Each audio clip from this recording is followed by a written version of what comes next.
Follow us on Facebook, www.facebook.com/shareawisewordortwo.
Some say he's a technical whiz.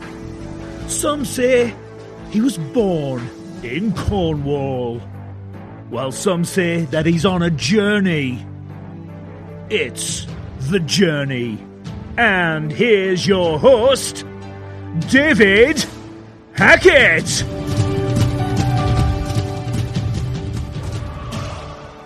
Joining me today on The Journey is an author and founder of a book called I Spark Change. He taught others how to create an incredible future by unlocking their amazing potential and sparking change in the world. Welcome to The Journey, Rick. Hi, Rick.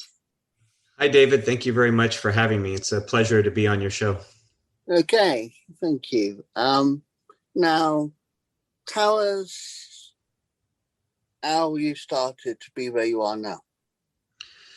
Well, that's definitely a journey, for if you'll forgive the pun, but my journey started on, to get to where I am in my latest capacity, as an author and writer and the founder of I Spark Change. But that started 20 years ago, really, when I was in a major car accident with my wife and my two young daughters on board, and where we all nearly died. We should have been killed, according to witnesses, and the severity of the accident. But miraculously, we were spared, and we survived.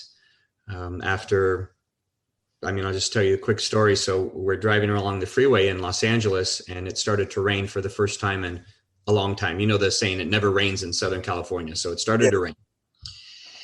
And I was very cautious. My wife had said, be careful about driving. And so I wasn't going very fast, but the water it was raining really hard. And so the freeway, the water was collecting on the freeway, and I started to hydroplane, and I lost control, and I spun 3 directions towards the center divider, didn't hit anyone else, tried to correct and spun back across the 4 lanes, the opposite direction, avoided everyone again, and then went onto the shoulder, up a dirt embankment, hit a brick wall, and flipped over and landed back on the wheels.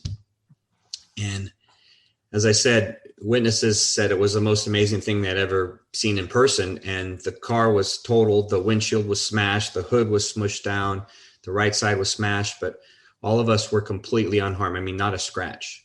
And my daughters were asleep. They woke up screaming. They were 1 and 4, and they woke up just kind of crying. And as we got out, my wife was sitting there on the side of the road with a witness had stopped by, and they put a blanket around her, and she's crying and holding my daughters. And I remember just thanking God and thinking, that we were spared in some way, that it wasn't our time. And my mother, who's real spiritual, said, well, you definitely had your guardian angel there protecting you at that time. And it caused me to reflect on my life and what was important. And I wrote what I called a to-do list for every day of things that I wanted to focus on for my life. And these were things like being grateful and living every day like it was the last one that you may have on this earth. And I tried to kind of embodied that over the years, but it was kind of a rough road for me. Like you said, the journey, it's not always smooth. And then last year, when we were in the pandemic, and around exactly at this time last year, when things had shut down and I had lost a bunch of clients from my business, and it was things weren't going very well, I started to get depressed and anxious. And then I found my list and decided, look, you're not living this way. You need to do better. And I wrote a blog about using the pandemic as a time of opportunity. And then I decided to take my own advice. And I wrote my book, 12 Hours of Heaven, Lessons for a Better World, which I ended up writing it in under 3 months. And at the time I was writing the book, I became very spiritually connected, and I felt I was receiving divine inspiration, and thought I had this calling, this deeper calling. And that's when I decided to create iSpark Change, to create this movement, this community of individuals to spread positive change around the world. Mm. And that's been what I've been working on since last year, since last October. Yeah, I get that, because I'm a spiritual person by art. And when my late grandparents died, my grandfather died first, and then like 5, 6, so many years later, I forgot how many years difference later, I think it was 7 years difference later, my nan was talking to me, and she said, "You're always good on the computer. Do something good on the computer." And I just laughed it off, saying, "Nah, I can't do anything." And I always assumed that she meant do something on a computer as in fix computers. Mm-hmm. Now, I write a blog. I started that blog after my nan died. I've got a reach of however many people now. And I think I've helped people on the computer because I help people feel inspired by reading what I find in my journey. Now, at the time, my blog, and it's still called what it's called now, it was called Wise Words for You. When I became with my wife, it became White Wolf Inspirations and Wise Words for You. But I feel privileged to have made an innocent journal, as it was at the beginning, to something that is reached globally by people reading it and just feeling inspired. And my blog, I admit, is random because I talk about technology, I talk about quotes. Now, your blog and your story, your book, is it like a journal? Is it like a diary? Or is it just everything into one where you want people to feel understanding where you came from? It's a little bit different. So my book is actually, and most people are surprised by this after they know what I went through and what inspired my writing, but my book is actually a fictional story. And it's a fictional story about an angel that is sent down from heaven, and he's on his own journey, and he finds himself trapped in an elevator with 10 people, and they're trapped for 12 hours. And during those 12 hours, he helps them all through some of the biggest challenges that they have in their lives. And where the story came to me is after my accident, when I was in that time of reflection, and I was thinking about what my mother had said about a guardian angel. I was reflecting and thinking on that, and I would pray about that a lot and think about that. And then one day it just hit me. That story came into my head like a movie. I just saw it so vivid and clear as a movie. And I said, I really need to write this down, and I need to write it as a book or a screenplay or something at that time. And I wrote about a page, and this was, I was a much younger guy, and I wrote it about a page, and I never did anything with it. It went in some computer somewhere, and I typed it and I forgot about it. And as I said, my own journey of life went along, and it wasn't until last year that I said, look, I really need to write this story. And in the story, it is a fictional story, but the lessons for a better world, those are lessons that is essentially that I've learned along the way, that I've learned in my journey, and I've learned through life, those are my wise words, if you will, that I'm trying to share with others to, impart some wisdom or some inspiration for them. I really like that because sharing wisdom, even if it's shared from someone else and it's a collective wisdom, it's always one wisdom that comes together. So your wisdom and your wife's wisdom together has made this, in ultimately, in my opinion, a strong journey for you because you're helping people grow. And that is what it's about as well. I can see it's about growth. Yeah. Uh, and growth in a person, if no one knows about, don't always know about it because they just think, oh, I'm just doing this, I'm just doing that. But every day is different. And that is about growing because you have to do things different every day. It can't be all one structure. Okay, today I'm doing this, tomorrow I'm doing the same thing, the next day I'm doing the same thing. It's got to be different. So when you experienced your accident, everyone has accidents in their life. I'm not saying that in an harsh way, but I feel like it was part of being you where you are now. You had to have something to push you towards that. And I find that amazing because Yeah. you get, Thank you.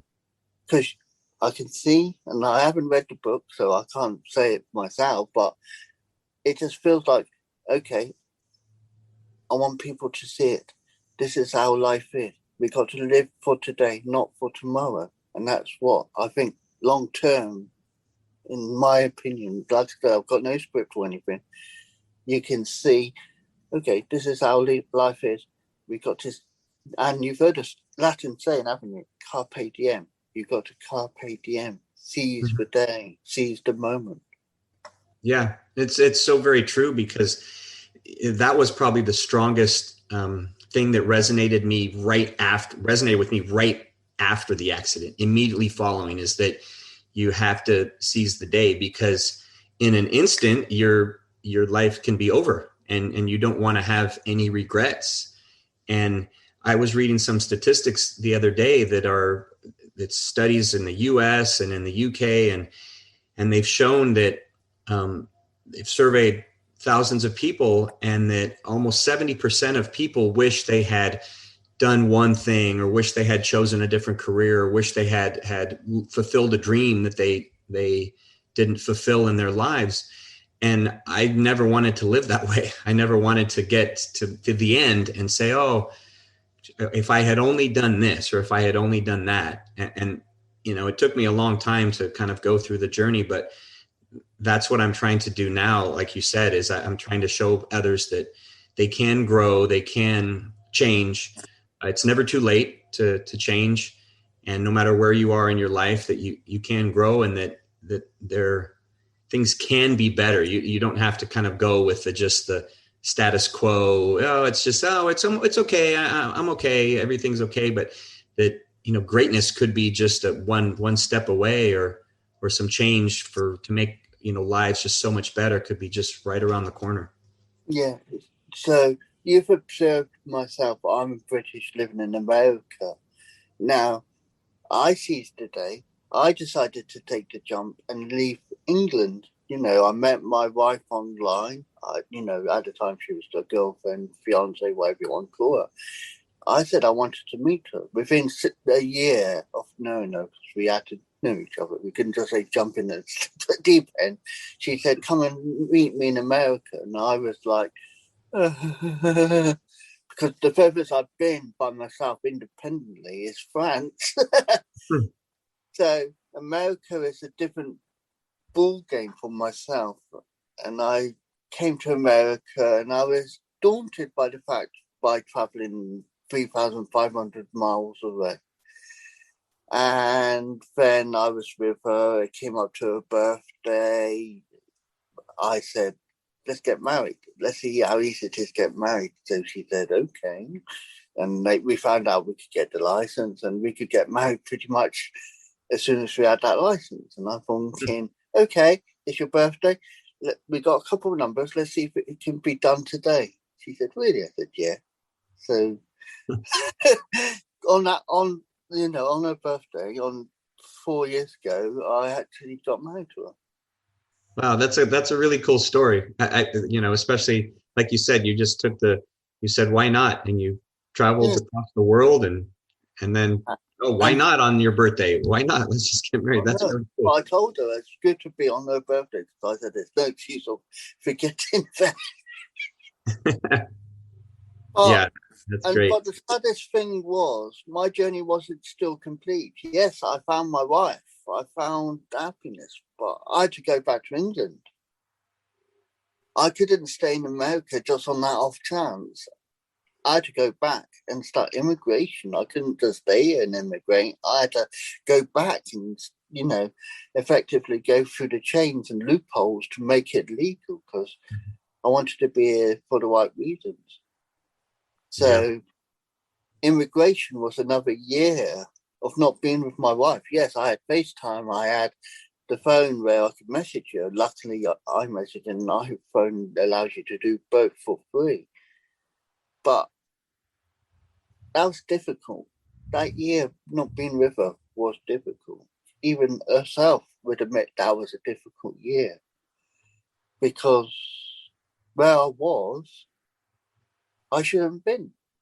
I should have been with her.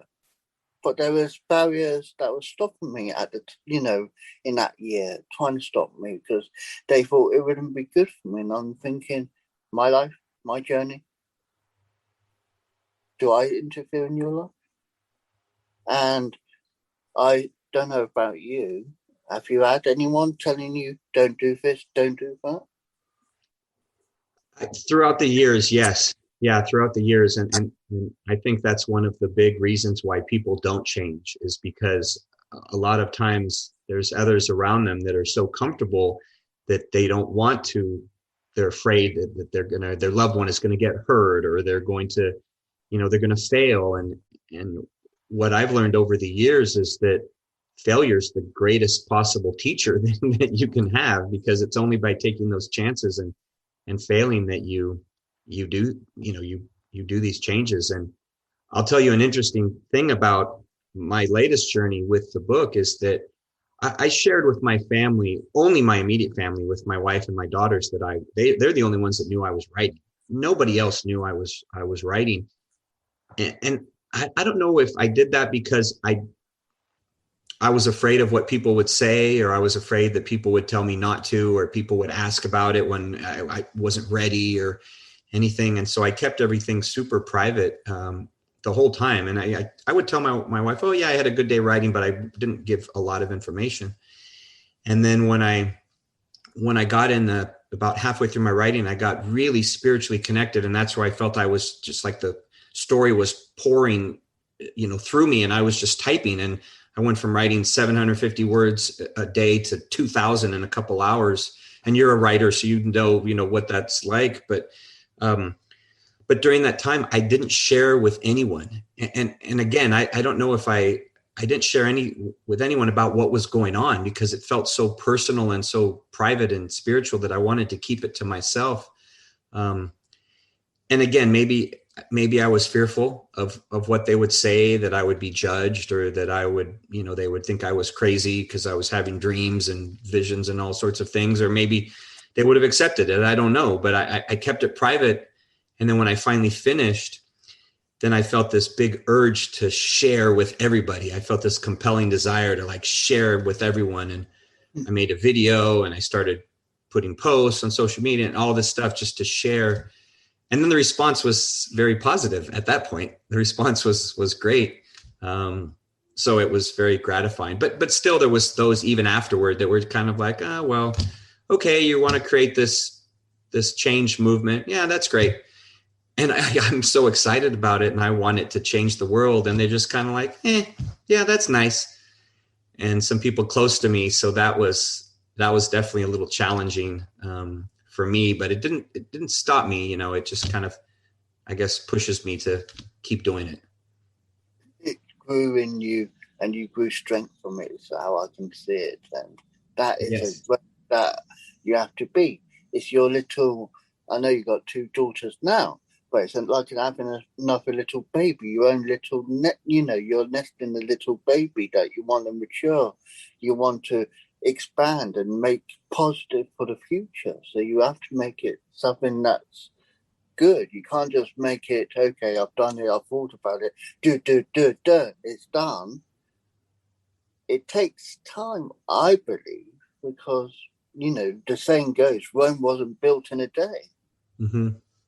So you had to make sure it was ready. You had to perfect it. And even now, I would assume you're still perfecting it because it's the perfect mold, but that mold has to change. You have to acclimatize to that certain, like next week, something can change again. So you make it adaptable for what happens next week, month, you could change again. So yeah, it's very true. It's constant change, which it's perfect that the name is iSpark Change, because I am constantly adapting and changing and having to change what I work on and what I'm doing and trying to spread the message and trying to grow the community. And it's immensely difficult. It's very difficult, as you know, with having a blog, to get people to follow and subscribe and, all that. It's just a slow process. And, but I continue to chip away, continue to work at it and evolve and change on my own. So let's talk about iSpark Change now. Where did the name come from? Was that just because you wanted to spark change and so on? Or was it just a random name that came into mind? Yeah, it came. I had a dream about it. So when I was towards the end of writing my book, and I was in that spiritual time writing really well, in the book I talk about the people in the elevator. I talk about a few different characters about sparking change, and that's where I had a dream about creating this community, this movement of people that will spark change. And then it evolved a little bit. I thought originally about, be a spark for change or this or that. And then I came with, it starts with each person. So it starts with the individual. So that's where iSpark Change came from, because if you want to truly change, then it has to start with yourself. You have to start with change yourself and your own actions. And that's where that's how the name evolved. I like it because it's so positive. Like I said, I've read about it because you showed me the information. I haven't got it in front of me now. So what I'm saying to you is literally from up here. This is me sparking my change, because 10 years ago, I would have had 10 to a dozen papers. Yes, I do have paperwork sometimes when I do interviews, but I feel it's more natural to be yourself. Mm-hmm. And, I gather you're a strong person, you're a willing person, you're a determined person. And that is a real inspiration. And I hope people do spark change in something. It not just one person, hundreds of people. Yeah. I've been an author and talking about this elevator with 10 people inside. It's amazing as well, because you do hear of these, and your one's unique because it's in an elevator, but you do hear of random people gathering together. And out of those random people, I say 5 in this case to make it less copyright of your book, but you got 5 people. At least one of them will do something different, and each one will do something different for the earth. So I can imagine you are doing what you're doing now. You're the start of it. You're and I'm saying the American way, the route of everything, the bottom of everything. You're the foundation. And that is what is strong. You've got people linking off you. You've got your connections. You want to build people to be strong just like you have been. You want them to build their own trees, their own branches. Yeah. And I like that. Really, I do. Yeah. Thank you, David, because that's part of my whole goal, is that people will, that every action that they're doing for positive change, that it has a ripple effect, that it grows. It grows, like you said, like it grows into and evolves into other things. So they do one thing and then they decide to do another, and then they start something on their own. And I was I was inspired when I was writing because my nephew, his name's Zach in South Carolina, just at the age of 17, he started his own nonprofit. He started his own nonprofit called the July 8th Project in memory of his mother, my sister, who had committed suicide when he was just a little baby in 2004. And he didn't want to, he wanted a happy way, a positive way to remember her. So it wasn't just about, that's the day she killed herself. So, and it was July 8th. So he created this July 8th project to serve others, to go feed the homeless, to go volunteer at an orphanage, and a home for young children, and to do this day of service and to spread all this positivity and love and service. And that he did that right as I was coming to the end of my book, And I was like, this is a perfect example of, what you're saying, of someone that is, they're inspired and they take off and they start doing their own, their own tree, their own branches, and they start growing, their own wonderful thing that, still today, he's still growing it and working on all those things. And that's what I hope, is that lots of people will do that. They'll start different movements and evolve and grow and just start spreading change. I want it to go all across the world, to reach millions. And I will share the description in the fit underneath. I pointed underneath, that's for YouTube, and I'll share it audibly. I will in the description. I will set when I do the podcast, so people will see it in both descriptions on the YouTube as well as the. So we spoke about where you started, where you are now. I will say even now, how has COVID affected you in Northeast? Well, COVID was a big part of my inspiration when I started.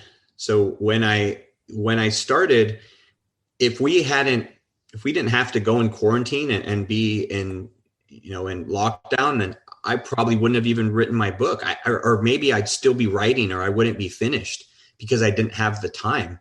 COVID actually gave me the time, by virtue of my work slowing down. It gave me the time to say, hey, I'm going to use this time and write. I had been thinking about writing, but I had been thinking about it for a couple years and I still hadn't started.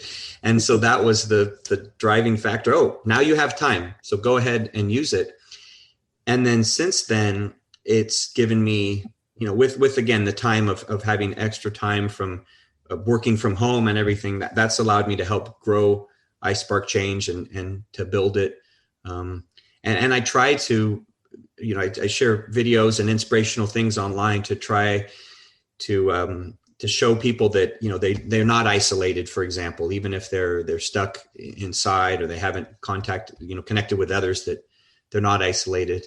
As an example, March is Optimism Month. So I've been sharing things for Optimism Month all month long to show that, that there's ways to be optimistic, and it's good for your health and so forth. But I try not to let it have any type of negative effect. I try to use it as a positive effect for what I'm doing. That's how I started the podcast and developed the YouTube further. Before, YouTube was just a recreational place where we randomly put up videos of me and my wife just going into a local, forest, a country park, or colouring in. But then I thought, and that podcast, I've listened to enough podcasts in my life, so I thought I had to develop the two together, and soon took off in a big way. So it started offering record your Zooms and it will take your audio, and I thought, it does your audio, it does your videos. Why not do the two together and make it visual so people can see it's real as well as audio? So that's where the idea. And I started investigating, and I say investigating because that sounds the best way to talk about it, but dive into people's lives, find out what makes that person unique. And you've heard it yourself, the journey. Everyone's journey is different. If you look how it is, you're one person, you're stuck at a crossroads. Which way will you go? Left, right, straight, forward, back, you know. So that's where my idea came from. Came out of COVID. I haven't suffered from COVID, but for so long, I've been in the same routine day in, day out. And I'm thinking, I wasn't getting anywhere. Now, I admit, I'm still in my infancy. I've done 17 interviews, 18 interviews. But that's a small percentage, if you get what I'm saying. It's just, and for people on podcast, I'm just describing with my hand, it's very little. Because you've got to get the right niche. You've got to find the right market. It's the same with writing. You've got to find the right market. You can't just go in and expect people to be, oh, yeah, okay. You've got to find... So me talking to Susie Quattro, a singer, this week, on Thursday. Last week was another singer. Then I spoke to another author. I spoke to another person who brought change in their life. I don't look at them and think, oh, it's the same as Rick. I think they are their own person. So that's where my niche is finding individuality in each person I speak to. And no doubt you as a person have come across many backgrounds, many people who have been different, not the same. Yeah, and I think that's, it's wonderful that you're giving a forum for people to share their story, because that's what really connects us as individuals. That's what really connects us as a society, are the stories. I mean, that's what history is made of. That's what, what our days are made of. It's all about the stories. You go out for the day and you come back and you tell your wife, oh, this is what happened today, or this is what happened. You share all the stories. I mean, that's our life. That's been, all of recorded history is all about stories. And, the more we can share our stories and our journeys with one another, then, I think that's what helps us to connect with other people. And what better time? It's awesome that COVID is where you started this, because what better time to connect with people when it's difficult to connect, when they're, either they can't leave, or, depending on where they are in the world, they're locked down, and so, it's a great way to, to allow them to connect and to hear about them. It's like, and I'll use my wife's example now. My wife likes social media. She's like me, loves everything, like Facebook, Twitter, and everything. She got introduced by me last year to the app, which some people may say is controversial because obviously the way it was portrayed, but she got introduced to TikTok. Now, she goes on TikTok, she has fun. She does random videos where she goes and says, oh, look at this, she gives a little review. Mm-hmm. But when she goes on to doing a live broadcast, because she's reached the target of doing live broadcast, she doesn't go on there and says, for example, look at this deodorant. She goes on there and listens to people daily. She's there for people. And I applaud her in that, because that's her journey. She's helping people grow in her own self spiritually that way. And she's spiritually minded herself in the understanding that she does good for people. Now, she will be quick to admit this as well. There have been people who've just walked away from her life when she's gained their trust. But that doesn't dishearten her. It makes us a bit curious why they done it, but it makes us stronger. So when she goes to the next live 10 hours later, an hour later, it's different. She's built on from that initial first live of the day. She's built every hour, every day, and every hour she's on, it's different, because you don't know who's going to be on there. Yeah. Yeah, that's great, because I'm sure she's helping many people, and depending on what, where they are in their journey, sometimes they'll stay, sometimes they'll go, and different things will happen, but you never know what impact your work is going to have, but just you do it. And that's why, like, I'm working on one. I'm sure for you do it anyways. And even if it impacts just one person, then you've or changes one life, then you've had an impact. or if it just changes yourself, then, then it's worth doing. And so it's good to just continue and do things like that. So what does your wife and daughters think about you with your journey now? You've written your book, now you're doing Spark for Change, are they still understanding you, or are they letting you do it yourself? And they have their input if they have to put it in. Yeah, they are very supportive. They're very supportive, verbally to me. And, when I discuss everything with them, especially my wife. And she has she's an exercise instructor, so she has a large following on social media. So she shares everything and she supports and shares everything that way. And my daughters as well. It has been something that I've been working on, other than them sharing things that I've been working on myself. Now I will speak to them and ask them ideas. What do you think of this idea? What do you think of that idea? But that's been one, I'll say, limiting factor for me in growing it, is just that I'm limited by my time and my ability to do things.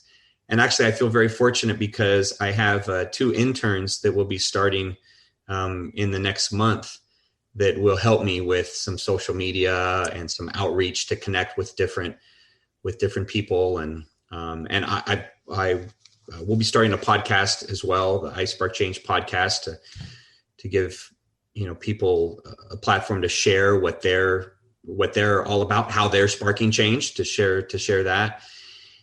And so hopefully these interns will provide some help, and I just keep growing and growing and growing. I'd like to grow it to where I have multiple people that I can employ, and that we're all, supporting and working on the mission. That is great. And another thing, I don't know if you heard of it, there's an app called Long Walks. I'm not familiar. It's a free to download app on Android and iOS, and that's me promoting it because I am a brand ambassador, so I'm allowed to do that. But that's a platform for people who want to explore certain things. It will give you a scenario. It will say, today I will, and then you fill in the missing blank. Oh. And then every week it will collate together what you said and make like a story. Oh, nice. So I've been a brand ambassador for them since last December. Originally I was just regular contributor where I just shared randomly, and then I saw they were looking for brand ambassadors. So being a brand ambassador for something like that is also a good thing. And I don't know if you would encourage it, but look for these things online. There is networks that will make you supported, feel like you've got something in life. Yeah, I need to look for more like that. And thank you for sharing that, because I've been writing, guest contributing for different websites, like Lifehack or Thrive Global or the Good Men Project, or I guess, contribute for them. And so I do get some support through there, and I'll get comments on social media. Oh, this was inspiring, or this video inspired me. And so that is a great way to feel supported, even if the actual tasks or work I'm doing myself. I do get a lot of support from the outside world through my writing, through, messages, things, people that have been inspired by something I've said or written. So those are the good ones. Those are the things that help keep you going, that give you the energy and the drive to continue on. And then I pray about it a lot to, keep having the strength and the inspiration to continue to do the work I'm supposed to be doing. But it would be nice to have, apps like that to help me through the journey and the support. And I would encourage you, when you do develop yourself, to build an app to go with, iSpark myself, because it'll be a way of releasing that people can be reached globally. It's not just a website, then it's something that people can interact with, and it be easy accessible, because today's age is no longer pen and paper or even looking at a computer. It's looking at a mobile phone. You're on the go. Yeah. And so it's interesting you bring that up, David, because that's the next phase for iSpark Change. So from 2009 to 2012, I worked on building a social media platform about connecting people. It was in the earlier times of Facebook and all these social media, well before, TikTok existed and all these things were even thought. But my platform was about connecting people and putting together the puzzle of each individual. And I ran out of resources. I had to put it on the shelf in 2012 after working on it for 4 years. But I realized when I had the idea for iSpark Change that's the next version of iSpark Change, like what you're mentioning. That's the next version. It would be a social media platform to connect people where I can connect all the people throughout the world, the groups, the organizations, the individuals, the clubs, the charities, connect all the people that are spreading positive change throughout the world, and to connect them in a way that they can share resources, that they can share time, that they can share ideas, that this global, I was on another podcast and the host called it an angel network. And I really like that name, but a global angel network of people and groups that support one another. And if you look at the top 100 social media platforms in the world, it doesn't exist. There's nothing like this right now. There's smaller versions, but so that's the next version for iSpark Change is, I'm growing it now, the early phases to evolve into that social media platform. So like you said, people can have the app, they can communicate, they can be a part of it, very readily available. And you said about it being the angel network. I can imagine it's all little white lights joining together, forming a bigger, brighter light, which is resemblance of an angel, because the angel is symbol of bright light and hope. And that's what I can see with how it is going to be for you, where it's going to be collating little lights together to make that brighter light for everyone to see. There is positive. There is light out there. It doesn't have to be doom and gloom, because I've worked in the media as well. And I'm always used to seeing doom, gloom, and I'm thinking, why does it have to be doom and gloom when it can be something really good? Mm-hmm. Yeah, exactly. And there's so much doom and gloom in the media, in the news, online, everywhere you look, that people have become geared towards that. They look for that, and their feeds, it's all they see on their feeds. And, there'll be the one positive article amidst 10 terrible articles, and they won't, they'll see all the others and they can't see, or even the other way, there'll be one horrible one amidst 10 good ones and they just see the horrible one. Yeah. And, I want it to be just all the positive, all the good. And understanding the news, I don't know if it's similar to, well, because I haven't followed much news since I've been in America, but you always get the depressing news where X did this, Y did that. And then it says, and finally, and I'm thinking, and finally, okay, you said 10 to the dozen sad news, and you say now and finally, and I'm thinking, why can't they do something sad, then something to bring it back to being positive, and do something sad again? Alternate instead of sad, down, depressing, annoying, wanting to turn off the TV and then I'm finally. It's like I'm finally. It's like they had nothing else to think, so I'm finally. Yeah. And that's me. And that's me not being arrogant, because don't get me wrong, most news broadcast channels are like that, but it's down, depressing. I don't want to hear you. Turn you off. Let's watch something else. And finally, that's what it sounds like constantly. And finally, and you think, oh, finally, now we can relax and listen to it. Do you find that in the news? So, like you, I tend to avoid the news. I tend to avoid it myself because it is so depressing and so down. And I keep myself educated. I don't just by all means, but I can read something to stay educated, know what's going on in the country and the world and everything without having to be bombarded from all sides with all the negativity and think that, and make me think that that's my picture of the world. I want to make my own picture of the world. I don't want someone else to give me their picture of the world and force it down my throat. So I can piece together my own picture and see, what's going on. And that way, as I like to put it, I learned from one of my mentors, that way I fill my glass with clean water. I'm never filling my glass with dirty water. I'm never drinking the dirty water. It's just all clean, crystal clear water. Now, I get that. It's like behind me, you can tell it's a green screen when I move a certain way. The reality is, sometimes being natural is a better way. But for illustration purposes, you have to put on the illusion to make it look good. Now it looks like I'm I don't know if it's a new studio or if it's a chat studio, but the fact is, it's a positive way forward, I believe, where you got to be strong. I want to carry on being strong. I want you to carry on being strong. I want you to build on your little baby. I want that little baby to grow. I don't know how many years it's been now, but probably you still call your little projects your little baby, because that is how I can see how you would treat it.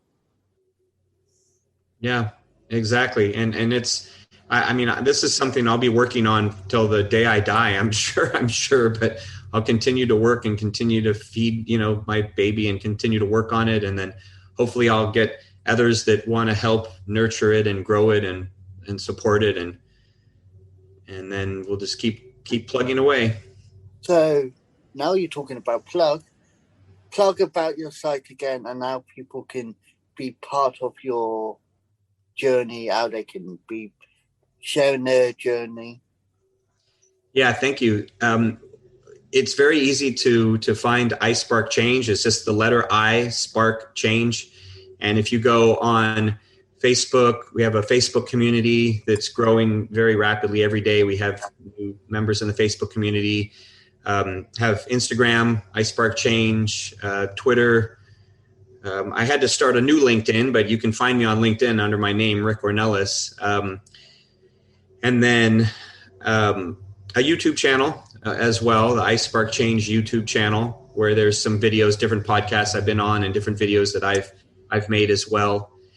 And then our website, which is isparkchange.com. And on iSpark Change, you can see the mission of iSpark Change, to connect people spreading positive change. And you can see other videos about what we're working on and other projects that we're working on, and different people that have joined iSpark Change. So individuals, some of the early individuals, some of the early groups and organizations. And there is a blog. They can sign up to receive blogs and information, as it comes out about iSpark Change. And my hope is that, the more people that we get to, that we can, and there's information about the social media platform, but the bigger numbers we get to, that we can start that social media platform sooner than later, and that we can really grow that way. I appreciate you letting me share all that, because one of the biggest things for us is just to grow the community, and to grow the community, we need more people to go to iSpark Change. And the book is on there too. I mean, you can go to Amazon and find 12 Hours of Heaven, Lessons for a Better World. But there's links on iSpark Change as well. And there's 12hoursofheaven.com. They can go to that too, the number 12. And there's information on iSpark Change there too. But lots of ways to find iSpark Change. One message you want to share with people now, visually as well as audibly, what would you say to them? I would say to spark change, whatever it is, and that any action, from the tiniest action, even if they think it doesn't really matter, that it does, that any positive action has a ripple effect, and you never know what that may be. So you could be walking down the street and you decide to smile at someone that you're you're passing by on the street, and you never know the effect that may have on that person. That could have been the lowest part of their day or their life, and by you smiling, you've changed their day, you've changed their life. And so just to keep spreading positive change by your actions. Like I said, doesn't matter if they're tiny, smile to any larger actions, and keep sharing that with others, and that's how we will change the world. Rick, it's been a pleasure talking to you, and I hope people will follow your platforms, and I hope they will spark change. I hope you spark more changes in years to come, because I can tell it's amazing. I'm going to have a look myself when I can. If not today, it will be this week. I know I will. I'll get round to it. But thank you for sharing your journey. Thank you for being part of the journey. Yeah, thank you very much for having me on the journey, David, and I really appreciate it. Thank you.